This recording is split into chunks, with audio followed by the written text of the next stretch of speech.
Quando você deve apresentar um PRJ draconiano? Eu sou Marcelo Andreatta, advogado, professor universitário, licenciado e criador desse canal que pretende dividir com você conteúdos importantes de direito empresarial, especialmente de recuperação judicial. Esta é a pergunta: quando você deve apresentar um plano de recuperação judicial verdadeiramente draconiano? E quando eu me refiro plano draconiano, eu me refiro a um plano que tenha uma carência muito ampla, um deságio substantivo e um alongamento quase inacreditável. Você vai me dizer: Marcelo, eu não devo nunca fazer isso porque isso beira a má-fé. Marcelo, há recuperações judiciais que consistem em verdadeiras fraudes, em que as empresas deveriam ser autuadas por apropriação indébita. Você vai me dizer: Marcelo, e os contratos não devem ser respeitados? Perfeito, eu ouço tudo isso com tranquilidade. Aliás, esta é a crítica cotidiana que a gente verifica quando está em meio a grandes recuperações judiciais. A crítica que se faz é justamente a de fraude autorizada pelo Poder Judiciário, como se o Poder Judiciário estivesse anuindo com a negativa de pagamento, com a negativa dos compromissos firmados. E essa crítica esquece que a recuperação judicial tem na soberania dos credores o seu valor essencial. Isso significa que fraude, eventual fraude, como se critica, eventual, aspas, apropriação indébita, que deveria ser enquadrado, tudo isso se desfaz, são argumentos frágeis na medida em que quem decide o rumo da recuperanda são os próprios credores. São os próprios credores em uma reunião cuja finalidade é precisamente deliberar sobre a aprovação ou não ao plano de recuperação judicial. Portanto, não há sequer sentido lógico em criticar a recuperação judicial, visto que o deferimento da RJ ou o indeferimento, a aprovação do plano ou a sua rejeição, passam necessária e exclusivamente pelo crivo dos credores. Então, credores lesados que sofreram fraude, que se sentem roubados, aprovam um plano de recuperação judicial? Se assim procedem, é porque não tem esse sentimento de resignação, é porque não tem esse sentimento propalado por vias avessas aí, esse sentimento de indignação e de enfim, dessas críticas que eu acabei de proferir. Perfeito? Então, não faz sentido essa crítica, mas enfim, há situações em que o plano de recuperação judicial deve sim ser grave, deve sim apresentar condições draconianas no sentido de uma carência robusta, imaginem 36 meses de carência, 48 meses de carência, além dessa carência, um deságio substantivo, imaginem 50% de deságio, 40% de deságio, 60% de deságio, e imaginem um largo período, imaginem, por exemplo, 25 anos de pagamento, 20 anos de pagamento. É sobre isso que eu estou falando. Então, há condições empresariais, há condições econômicas que exigem um plano desse porte. E eu afirmo que exigem por um laudo de viabilidade que acompanha a recuperação judicial. E aí, eu vou além. Conforme o cenário em que nós estamos inseridos, é absolutamente compreensível um plano dessa envergadura. Vê bem, esse plano tem sentido para uma empresa viável. E aí você vai me perguntar, como assim empresa viável? Viável sim, viável no sentido em que essa empresa tem um lugar no mercado, é reconhecida pelos demais agentes econômicos como um player importante, tem mercado consumidor, tem fornecedores, enfim, tem uma rede em torno de si. Mais que isso, essa empresa possui um número substantivo de trabalhadores. Neste cenário todo de viabilidade, mas diante de uma dívida gravíssima, diante de uma dívida que torna esse agente econômico pré-falimentar, é sim possível viabilizar o seu soerguimento a partir de um plano de recuperação gravoso nos termos que eu há pouco referi. Agora, esta condição de apresentar um plano gravoso e o risco que se aproxima deste plano, visto a possibilidade de rejeição por parte dos credores, esse risco deve ser, e aí eu chamo sua atenção, meu caro colega, esse risco deve ser objeto de diálogo com o seu cliente. Você deve dividir com o seu cliente os riscos que vai incorrer. O seu cliente nesta situação, a situação que eu há pouco descrevi, ele está em uma situação pré-falimentar. Se ninguém disse isso para ele, é hora de você dizer. Imaginem uma dívida cujo valor é 10 vezes superior a todos os bens que integram determinada empresa. 15 vezes o valor. Se vender a empresa com todos os bens que a integram, não paga 10% das dívidas que possui. Esse é o caso. A pergunta é melhor para os credores uma falência ou um plano de recuperação judicial draconiano? Eu pergunto e eu respondo, no mais das vezes, é melhor uma recuperação judicial.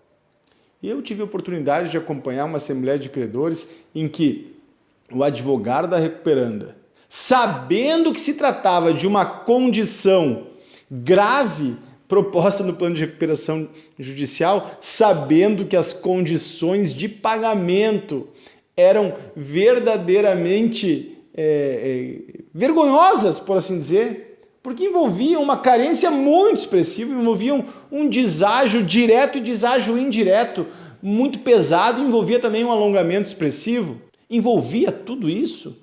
O advogado decidiu enveredar para a apresentação do plano, não o plano em si, mas as condições deste processo em eventual falência. Inteligentemente, o que fez esse advogado? Ele explicou ao conjunto de credores o que ocorreria no caso de desaprovação, no caso de rejeição ao plano de recuperação judicial. E ele fez isso com uma maestria, com uma pedagogia excepcional, desenhando que os credores de determinada classe 3, classe 4, verdadeiramente ficariam sem nada a receber, visto o valor expressivo dos compromissos trabalhistas, dos compromissos fiscais e dos compromissos de créditos extraconcursais. Então, desenhado todo o cenário, aquela condição de pagamento prevista na classe 3 e na classe 4 acabou se tornando convidativa. Vejam bem, acabou se tornando interessante. E mesmo credores que criticavam o grau pesado, o grau de algum modo quase ofensivo das condições de pagamento, mesmo esses credores aprovaram o plano de recuperação. Aprovaram porque viram que a alternativa ao plano de recuperação judicial draconiano era a falência, e na falência nada veriam. Então, é necessária uma leitura panorâmica, uma leitura contextual, para se verificar se vale ou não a pena apoiar um plano de recuperação judicial. Mas, do ponto de vista do seu trabalho como advogado, em diálogo com o seu cliente, especialmente se você advogar para a recuperanda, deve ser franco, transparente e honesto.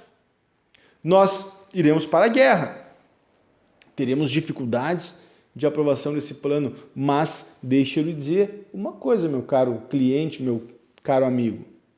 A alternativa para você já está na mesa. Perfeito? Quando se coloca a possibilidade de um plano de recuperação judicial draconiano, pega essa que isso é fundamental. Quando se coloca essa possibilidade é porque a alternativa de falência já está na mesa. É porque o contrário da aprovação do plano de recuperação judicial draconiano é o que já existe. A falência, o pedido de falência, o decreto falimentar. Empresas que não estão em situação pré-falimentar não devem apresentar um plano draconiano, não devem prever uma carência elástica, não deve prever um deságio de 40%, 50%, 60%, 70%.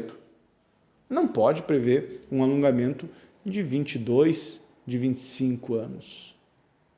Agora, todas essas questões devem estar presentes diante de um cenário, melhor dizendo, diante de uma eventual falência. E aí a análise dos credores muda e o tempero, o termômetro, se torna mais favorável para a aprovação do plano. É melhor uma empresa operando do que uma empresa inativa. É melhor uma empresa pagando parcialmente do que a existência de uma massa falida. Meus caros colegas, essa afirmativa é tranquila em qualquer cenário. Em condições normais, sem se referir à crise pela qual atravessamos, eu estou gravando esse vídeo em junho de 2020, em meio à pandemia, com um indicativo de retração do PIB brasileiro em torno de 8%. O relatório Focus dessa semana indicou a retração do PIB em 6,5%, o que significa que ele vai ser maior, você sabe disso. Nesse contexto, o decreto falimentar implica em uma massa falida que não terá players com interesse de aquisição. Por quê? Porque o mercado está desaquecido. Então, em condições normais, fora de uma pandemia, em condições de crescimento, de expansão econômica, uma falência é alternativa ruim ao processo de recuperação judicial, mesmo tendo um plano de recuperação draconiano. Agora, nesse contexto, a falência se torna uma tragédia, porque o credor nada verá, por uma razão muito simples. Não há players interessados em adquirir bens em massa falida. Não há players interessados em adquirir empresas nesse contexto. Então, nesse cenário maior, é possível ainda mais discutir planos de recuperação que não se coadunam com as expectativas imediatas dos credores. E aí eu me refiro a planos mais graves. Em condições normais, Marcelo, você ofereceria um plano assim? Claro que não. Claro que não. A grande maioria das recuperações judiciais, a grande maioria das empresas que se socorrem nesse instituto são empresas que, alongando seus compromissos, tendo um deságio médio e, eventualmente, conseguindo uma carência de 14, 16, 18 meses, conseguem se recuperar. A grande maioria dos seus potenciais clientes alcança o seu erguimento tendo uma carência de 12 ou 18 meses, tendo uma repactuação dos compromissos em 72 ou 84 meses e um deságio aí indireto que seja. Eu não me refiro nem a deságio direto, a deságio indireto, que significa uma repactuação dos juros e da atualização desses compromissos. Então a grande maioria dos players consegue sobreviver assim. Alguns poucos não. A estes poucos você também pode responder através de um plano draconiano. Marcelo, mas e se os credores não aceitarem o plano de recuperação pela gravidade das condições que você indicou a fazer? Bom, em primeiro lugar, eu não indiquei para fazer isso. Eu estou fazendo uma reflexão com você aqui. Mas é fato, há condições que os credores não aceitarão. Aí você deve ter em conta que a alternativa já estava na mesa. A alternativa de falência já estava posta. Você pode eventualmente discutir o voto abusivo dos credores. Aliás, um tema muito interessante para eu abordar em algum momento. Há sim circunstâncias em que votar contrariamente às condições colocadas no plano significa voto abusivo. Há essa construção jurisprudencial. Agora, na verdade, nós estamos tratando aqui de uma questão negocial.